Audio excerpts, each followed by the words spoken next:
Hello everyone. We are going to show you how to set up a transaction in Skyslope. So you'll start from zone. However, you can always create a tab up top on your computer, just so that way it's a little bit faster to get to, but you can always access it through zone. So off to the left here is Skyslope. So we'll click on that.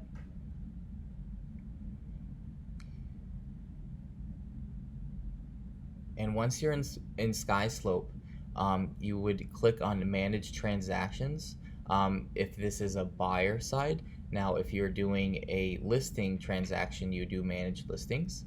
But right now, I'm just going to do a buyer side transaction, Manage Transactions.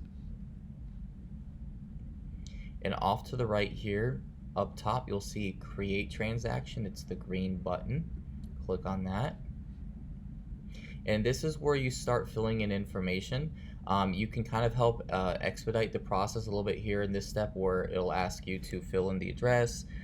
In this situation, it's actually going to be a new construction, so there's a strong possibility that the address does not show up. In this circumstance, it actually did show up. You'd click here, and what it does is it kind of helps auto-populate some of the details for the initial part of the information for the transaction. And I'll put myself as the agent.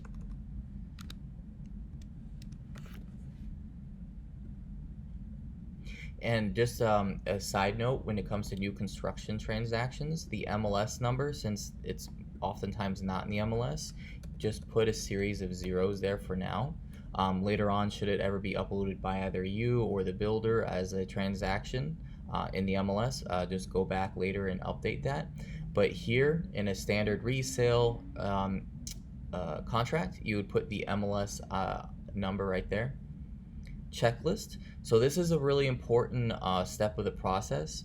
So the checklist will choosing the correct checklist will help you determine the documents that you'll need to upload and the required documents. So if it's a condo buyer, or if it's a buyer but for a single family home, or for a vacant piece of land, a commercial sale, or for sale by owner, you just want to make sure that you select the correct checklist type.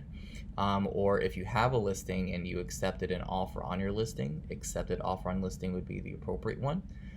For this one, since this is a new construction purchase, that's the one I'm going to select. And then just make sure all of this is uploaded here. The information, you always just want to confirm the information from the sales contract and any other documents that you have. And then the source, for me it was a sphere of influence. Office lead, no.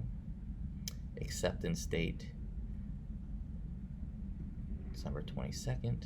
Closing date, it is a new construction, and by the way, just a side note with new construction as well, you might not have a precise closing date just yet, but you will just pick a date, maybe 4, 5, 6 months from then, and then just adjust the closing date in Skyslope once the builder has provided one. Right now I'm just going to put it the end of May. Representation, I'm representing the purchaser. Year built, it'll be 2022. This is also another important step, because just for an example, if the house was built in 1978 or earlier, in the checklist it'll ask you for a lead-based paint disclosure. So it's important that you have that year of built for the house in there as well. So everything is done on this first step, setting up the transaction. So I'll hit next. And then here's where you will start uploading the information of all the parties involved. So the seller, the purchaser, the title company, and whatnot. And so just upload the information to the best of your knowledge. You always want to make sure that you have at least one form of contact information as well in here. Just for the example though, I'm just gonna simply skip this one step though, and go on to the name of them.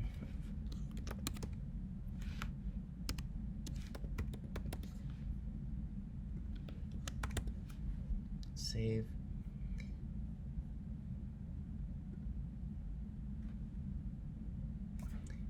requires a phone number.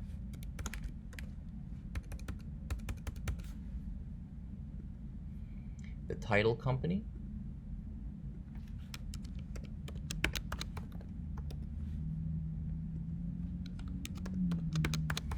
So for this, it's always going to ask for the name of the title representative as well.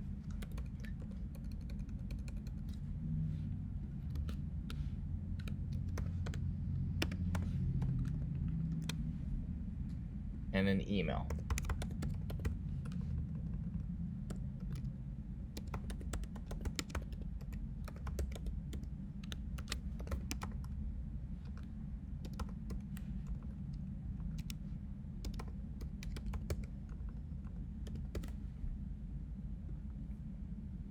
And then the agent that is on the other side of the transaction.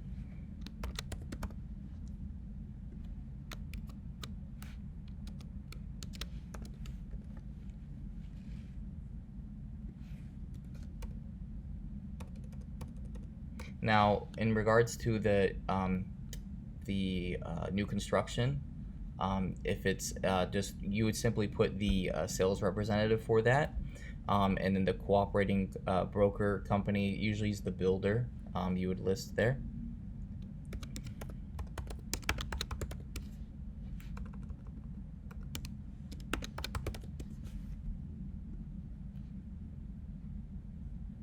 All right, so once you have all of the contact information for all the parties involved with the transaction, you can hit submit here. And then this is where you would put in the information for the commission. Since I'm representing the buyer, what's only required on this part is what the commission is being paid to me. If this is a personal deal, now this is important. Now, if this is your own purchase or sale of a property that you are going to own, you would hit yes as a personal deal. But if this is a standard transaction that you're assisting another client with, you make sure that's no. It's usually already checked as no.